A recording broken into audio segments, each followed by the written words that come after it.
Muito bem. Então, em primeiro lugar, a pergunta que eu lhe faria seria porquê que decide se candidatar à Câmara de São Vicente? Boa tarde, em primeiro lugar, obrigado pelo convite Obrigado. por estar cá presente e com muito gosto cá estou. E respondendo à sua pergunta, a decisão de se candidatar teve a ver com, em primeiro lugar, com o pedido das próprias pessoas, no sentido de haver uma alternativa credível à candidatura que existia do próprio PSD e do que, ao fim e ao cabo, era quem estava à frente dos destinos do Conselho. E ao nos fazerem esse pedido, nós ponderamos e também éramos da mesma opinião que precisava de mudar muitas coisas e decidimos fazer uma candidatura independente e para que as pessoas pudessem escolher e nessa escolha tivessem uma alternativa credível. Foi nesse sentido. Fazia parte do PSD. Sim, era militante. Era militante. Suponho que já não é. Não, não sou. Era militante. Foi necessário muita coragem para sair da sua área de conforto para arrumar, para se candidatar contra o PSD. É assim, muitas pessoas que falam comigo e dizem-me que só pelo facto de ter a coragem de poder fazê-lo, e são vários fatores que não só o facto de ser na altura militante do PSD, mas também um bocadinho da própria história dentro do próprio partido, mas também pelo facto de ser funcionário da Câmara e ser candidato contra o próprio presidente. Portanto, as pessoas achavam que era um risco que eu estava a correr, no sentido das coisas não correrem bem, e que para correr esse risco era preciso coragem. E ao fim e ao cabo tinha que haver coragem, e nestas situações de mudanças, só com coragem é que se consegue fazer uma mudança. Também se não houver coragem, não se consegue fazer. Foi uma decisão que ponderou muito. É assim, todas as decisões têm que ser ponderadas e principalmente decisões que têm a ver com a vida pessoal e a vida profissional e pronto, e obviamente que ponderei, tive que falar principalmente com a minha família em casa, porque sem apoio da família é mais complicado. Qual foi a primeira reação? A primeira reação é sempre o silêncio.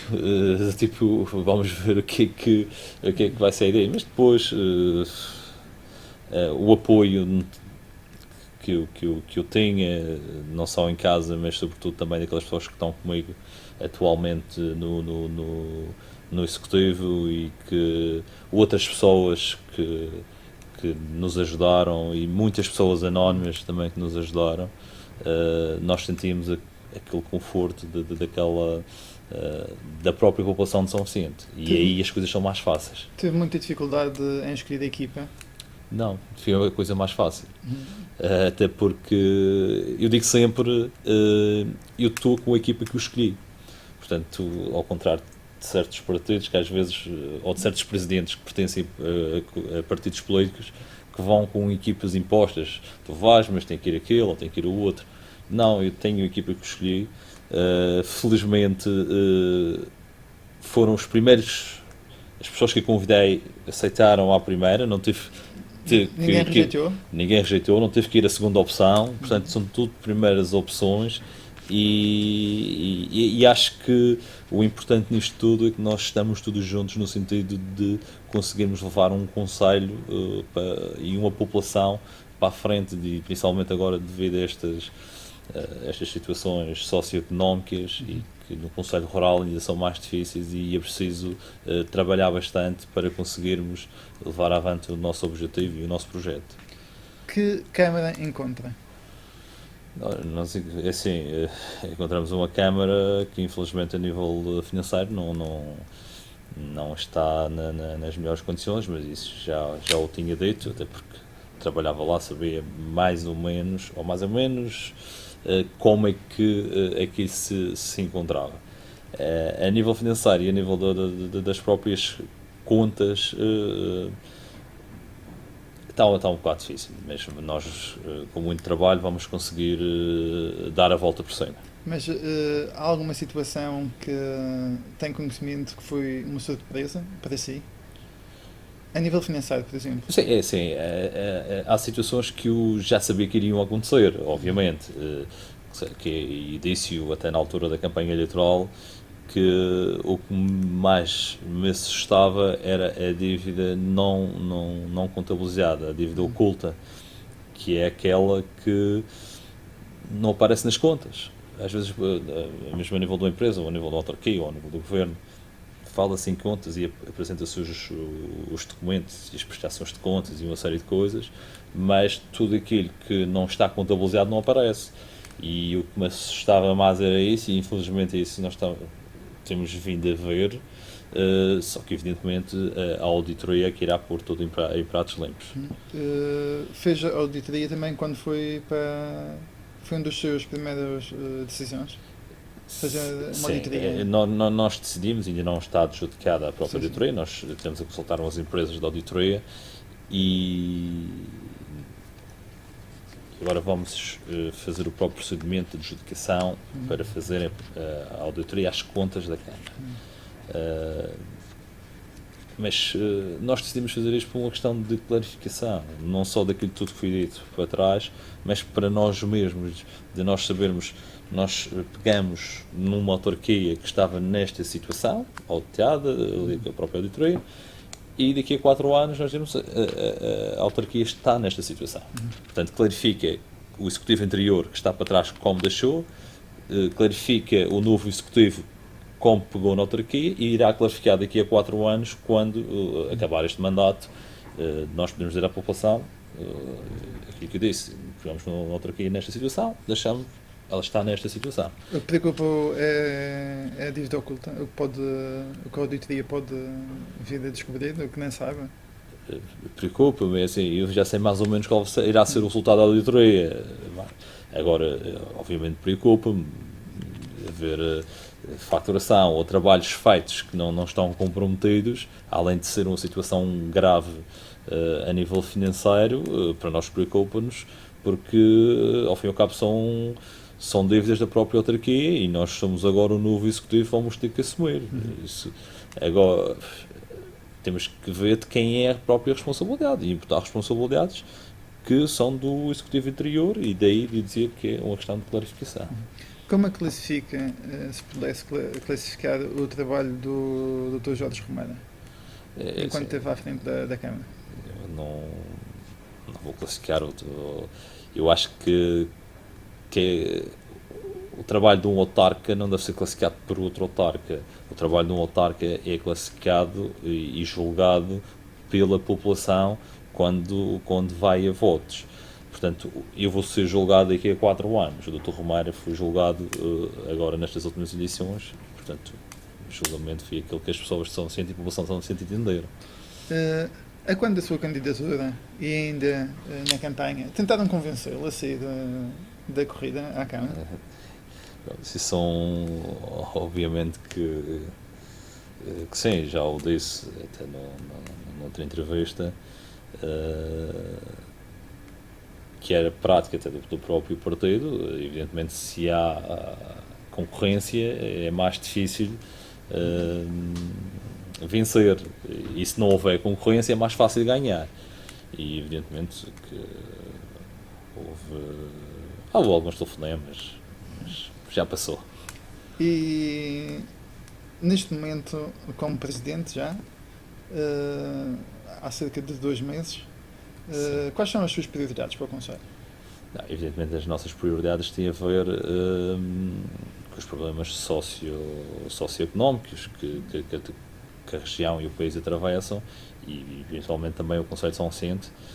Estou a falar na parte do desemprego, estou a falar na parte das crianças e jovens, estou a falar na parte dos idosos, e é toda a população que nós temos que apoiar. Mas o maior problema que me aflige mesmo é o desemprego. Eu vejo muitos jovens a terem que emigrar porque não conseguem trabalhar nem em São Vicente, nem na Madeira, e tem que procurar o seu ganha-pão do dia-a-dia. Evidentemente nós agora, já a partir de janeiro de 2014, vamos começar a implementar certas medidas no sentido de atrair não só o próprio investimento para o Conselho, que crie mais postos de trabalho, como também arranjar incentivos a nível das taxas municipais às empresas que criem postos de trabalho no nosso Conselho. A nível, estava-me a falar das taxas municipais, o IMI, como é que fica? O IMI mantém-se, até Mantém-se. porque já está praticamente no mínimo, estamos a falar o mínimo é 0,3, são 0,31, portanto mantém-se. E a nível de investimentos privados, tem conhecimento, por exemplo, de algum investimento que vai ser feito no Conselho?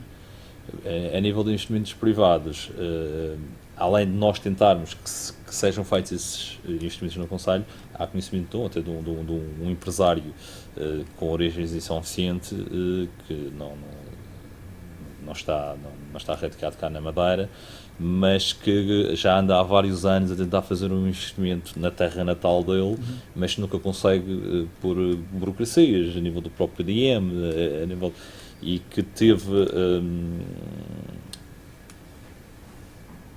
a humildade de vir cá a São Vicente quando soube que havia um novo Presidente da Câmara, ver qual seria a possibilidade agora de conseguir realizar esse investimento. Estamos a falar de um investimento que, ao ser concretizado, só de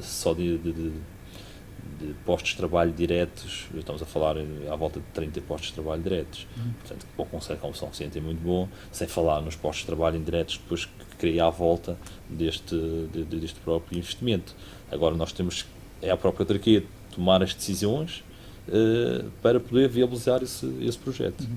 Olha, e em que ponto se encontra o Tribunal de São Vicente? O Tribunal de São Vicente é uma situação que nós deparamos quando chegamos à Câmara, que já tinha havido comunicações entre a Câmara de São Vicente e o Ministério da Justiça anteriores, mas parece-me que as coisas não foram tratadas da melhor forma e que nós agora estamos a correr atrás do prejuízo, que é no sentido de ver se ainda conseguimos evitar que o Tribunal de São Vicente deixe de ser uma comarca e passe a ser uma secção de proximidade, que é o nome que lhes dá. Evidentemente que tudo faremos, aliás, o Sr. Bastonário da Ordem dos Advogados teve a amabilidade de vir a São Vicente e estar connosco e de estar ao nosso lado nesta luta, e eu próprio também já estou em contactos com o próprio Ministério da Justiça e concretamente com a Sra. Ministra da Justiça no sentido de uma audiência para podermos explicar que é mais vantajoso o Tribunal de São Vicente estar aberto do que ser uma secção de proximidade. Ou seja, há perspectivas que o Tribunal de São Vicente possa continuar lá? Inicialmente, parece-me que para trás, o que vem de trás, já estava decidido, que se passava a ser uma secção de proximidade. Agora, nós vamos lutar até ao fim para que continue a ser um tribunal de comarca. Falou-me ainda há pouco na área social e económica, o turismo. Sim, o turismo é também uma das nossas prioridades, Sim. a nível do próprio incentivo ao turismo. Aliás, é a primeira vez que a Câmara de São Vicente tem um pelouro do turismo, nunca teve, portanto nós também damos valor a essa área, criamos um pelouro específico para isso, para o tratamento do turismo e para o incentivo ao próprio turismo e à própria promoção do turismo no Concelho de São Vicente. E temos alguns projetos que vamos tentar implementar, nomeadamente, fala-se muito na Costa Lauricílva e da Floresta Lauricílva, mas no entanto faltam os mecanismos que levem à própria promoção e sobretudo que os turistas consigam chegar à própria Lauricílva. Estou a falar a nível das próprias veredas, dos acessos, a limpeza, a conservação, a manutenção, uma série de coisas que é preciso fazer.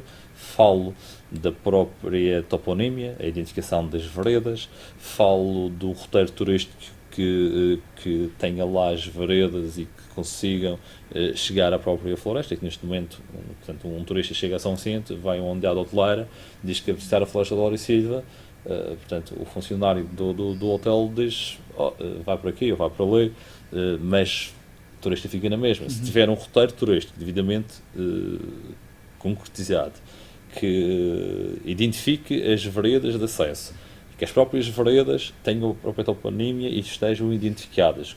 Que eles cheguem lá e vejam, esta vereda é aqui, e vá. E depois as próprias veredas estejam limpas, é uma situação muito mais fácil e para os próprios turistas, porque às vezes eles andam lá e não sabem para onde é que vão. Sim, sim, sim. E é isso que nós queremos fazer, é incentivar o próprio turismo e continuar a promover a Floresta Loura Silva, que é um bem de todos.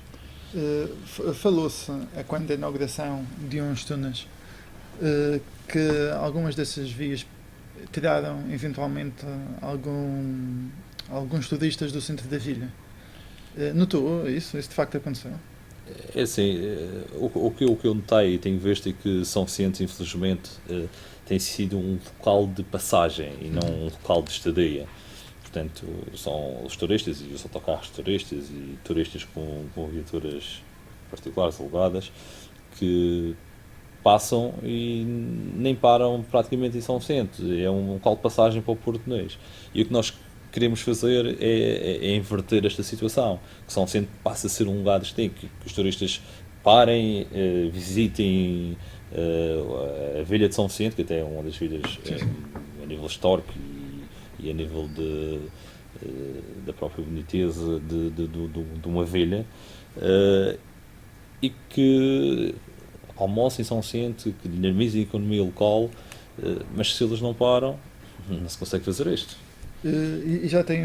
Mas sabe como é que irá fazer para que os turistas parem em São Vicente? Como é que se faz? Como é que se cria o São Vicente como um ponto de paragem? Como um ponto de paragem, isso aí tem que ser uma coisa que tem que ser definida. Provavelmente, como é que o português consegue que eles fiquem lá? Isso aí nós temos que fazer, e concretamente também aproveitar a situação das próprias grutas de São Vicente, em que os turistas vão lá, visitam as grutas, mas entretanto ainda não autocarro vão para o Português. Tentar fazer com que, obviamente tem que ser criado um plano em que o próprio turista visite as grutas, mas depois que venha ao centro da Vilha de São Vicente e fique, portanto, em vez de parar 2 horas de tempo, pare 4 ou 5 horas de tempo e esteja ali meio-dia, praticamente, no Concelho de São Vicente. Se perguntar como, provavelmente terá que ser com as próprias agências de viagens, com os próprios hotéis, com uma série de coisas, que é isso que nós vamos tentar ver qual é a melhor maneira. Acho que São Vicente, por exemplo, poderia ter potencialidade no desporto aquático. Quem passa a São Vicente vê muitas pessoas ali a fazer surf, por exemplo. Sim, claro, São Vicente é um ponto de referência, nomeadamente a Festa da Areia ali nos Juncos, a nível do próprio surf. Aliás, ainda este fim de semana houve lá uma prova de surf. Na outra 2 semanas atrás houve uma de bodyboard. Anteriormente tinha havido mais um circuito regional de surf. Portanto, é uma zona que é muito procurada, principalmente por este tipo de desporto, o surf e o bodyboard. E que, obviamente, vamos tentar também promover e continuar a incentivar. Nós temos apoiado estas iniciativas, nomeadamente estas 3 que eu falei, e vamos continuar a apoiar no sentido de dinamizarmos o nosso concelho a nível do turismo desportivo. Agora, também não se pode ir muito além, porque nós sabemos que, além disso, o nosso Mar do Norte é um mar Sim, complicado, e por isso temos que ver no verão algumas atividades de mar, mas no inverno já é mais complicado. Tirando o surf e o bodyboard, é complicado ter outra modalidade ou outra atividade. No verão, São Vicente, falando agora no verão, também é conhecido pelas suas festas. Leva muitos artistas. Isto é para manter? Vai-se manter, apesar dos constrangimentos financeiros? Sim. O Arraial de São Vicente, a festa de São Vicente, ao longo dos tempos veio crescendo e atingia a dimensão que já atingi nos últimos anos, a nível de ser o maior Arraial da Madeira, digamos assim, pelo número de pessoas que se desloca durante aquela semana. E evidentemente que o novo Executivo Camarário irá manter esta dinâmica. O que nós achamos é que dentro da mesma dinâmica, dentro da mesma forma de fazer a festa, dar um bocadinho os meios como são feitos, para não termos que também fazer um grande esforço financeiro. Isto, o que é que quer dizer com isto? É com menos dinheiro manter a mesma festa. E a nível de. Ainda voltando aos investimentos, o que é que faz falta agora ao Conselho de São Vicente? Que investimento é fundamental para São Vicente? É assim, o investimento fundamental em São Vicente, a nível de investimento, são os túneis para a Ponte Delgada e Boaventura. Isso, sem dúvida, os acessos. Isso é uma obra que é do próprio Governo Regional e que estão paradas também devido à própria conjuntura económica do próprio Governo, mas é a grande obra que falta a São Vicente, que é a ligação entre São Vicente, Ponte Delgada e Boaventura. Para servir os conselhos. Para servir as 3 freguesias, Sim. e porque há quem conhece o Conselho de São Vicente e as freguesias de São Vicente, há ali zonas entre São Vicente e Ponta Delgada e Boaventura que são perigosas a nível de escarpas e onde passam os carros, e que com os túneis, a ligação entre São Vicente e Boaventura será muito mais segura, além de ser muito mais rápido e obviamente com benefício para as populações. Diz que é presidente do Conselho de São Vicente. Já se reuniu com o presidente do governo? Não, ainda não reuni. Estamos a falar, nós estamos lá, ainda não tem 2 meses. Tivemos outras prioridades, nomeadamente arrumar a casa, impor o nosso método de trabalho, mas isso, mais cedo ou mais tarde, vamos ter que marcar uma audiência com o Sr. Presidente do Governo, até porque há questões entre o Governo Regional e a Câmara de São Vicente que têm que ser debatidas institucionalmente. Há se algum problema que queira apresentar de imediato ao Presidente do Governo? Alguma preocupação imediata? Não, nós vamos falar a nível dos problemas do Conselho de São Vicente e, nomeadamente, a nível dos próprios investimentos do Governo no Conselho de São Vicente, porque o Conselho de São Vicente faz parte da região autónoma da Madeira e, independentemente de políticas à parte, acho que a população está em primeiro lugar e tem que ser salvaguardada a própria população. E eu vou pedir uma audiência ao Sr. Presidente do Governo, exatamente para levar os anseios da população de São Vicente ao Governo Regional.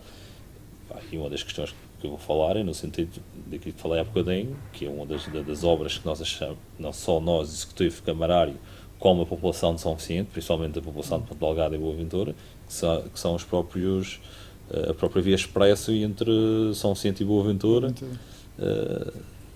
Sente que, por ser quase como um dissidente do PSD, traga alguns problemas de comunicação com o Governo Regional? Não, é assim, eu não sou dissidente de nada, é só quando nós não concordamos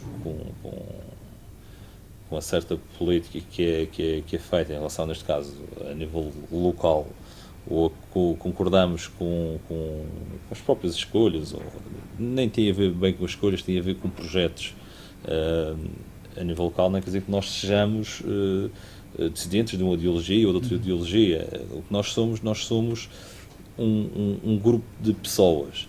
E como todos nós sabemos, as eleições autárquicas são aquelas que são mais próximas da população. Sim. Portanto, as pessoas quando vão escolher, são muito poucas as que escolhem um partido sem olhar para os candidatos. Portanto, a maior parte das pessoas vota nos candidatos. E foi isso que aconteceu. Nós, como disse há bocadinho, demos uma alternativa e as pessoas escolheram essa alternativa. Sabemos também a responsabilidade que nos colocaram em cima dos ombros e tudo faremos para poder corresponder aos anseios da população. Agora, não acho que seja de dissidência ou não de dissidência, também, portanto, eu sou independente, pertencia a um partido político, não concordava com aquilo que se passava, pedi a minha não admissão, a minha digamos assim, desvinculação do próprio partido no sentido de não só poder de ser candidato independente, mas até podia não pedir a desvinculação. Era candidato independente e acabou-se. Portanto, se o próprio partido pode colocar um candidato independente para as próprias listas, o pessoal independentemente de pertencer a um partido político ou não, pode ser candidato independente. Mas achei que, na minha consciência, que deveria sê-lo e devia apresentar a desvinculação do próprio partido e ser candidato independente. Esperava sinceramente, duas perguntas numa. Esperava sinceramente ganhar e ganhar pela margem com que ganhou. Assim, quando nós vamos a umas eleições, vamos sempre com a expectativa de ganhar. E também quando vamos a umas eleições, sabemos que podemos ganhar ou podemos perder. Empatar é difícil. Portanto, ou ganhamos ou perdemos. E nós fomos com essa convicção. Nós achávamos que tínhamos a melhor equipa, achávamos que tínhamos o melhor projeto e achávamos que a população iria confiar em nós. A nível da percentagem, foi uma percentagem grande.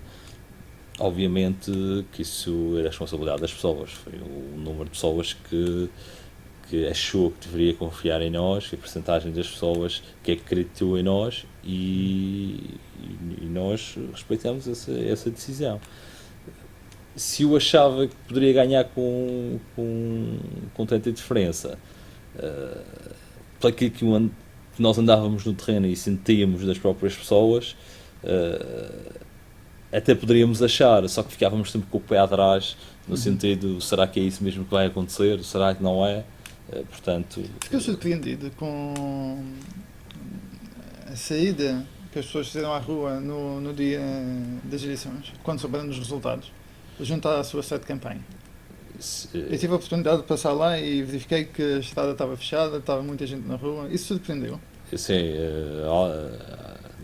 além de... Não é que fosse surpresa, porque nós já tínhamos notado isso no fim da campanha, não só ao nível do comissional, em que estava muita gente a nos apoiar, também no último dia da campanha, na caravana, estava muita gente a nos apoiar, e portanto essas pessoas todas, depois do resultado eleitoral, estavam lá novamente a nos apoiar e a transmitir o seu carinho. Agora que é reconfortante ter aquelas pessoas todas ali que acreditaram em nós e estão ali connosco a nos dar força, Numa opinião pessoal, como é que vê esta a perda de câmaras do PSD para partidos dos outros cores? Sim, como eu já disse há bocadinho, isto tem a ver com as próprias eleições autárquicas, que são aquelas eleições perto da população em que as pessoas se identificam com pessoas e menos com partidos. E foi exatamente isso que aconteceu. As pessoas tinham outras alternativas, optaram por outras alternativas, também estavam cansadas. Obviamente que o próprio PSD está desgastado, acho que dá para notar. Tem uma liderança que já está ultrapassada e que as pessoas demonstraram já localmente que tem que haver mudanças e tem que haver outras pessoas, não só à frente das autarquias, como também à frente do próprio PSD, porque acho 35 anos é muito tempo. É preciso uma renovação dentro do PSD? Sim, acho que sim, mas isso a nível do PSD não tenho dúvidas. Aliás, acho que tem que haver renovação sempre nas próprias instituições e em tudo. E então, quando se chega a esta fase, acho que 35 anos ou 36 anos é muito tempo, não houve renovação, portanto, nós olhamos para o próprio partido e as próprias comissões políticas, são sempre os mesmos que já estão lá há 30 e tal anos. E um partido que não se consegue renovar, chega a uma altura que há esta distinção que houve agora. Tá bem.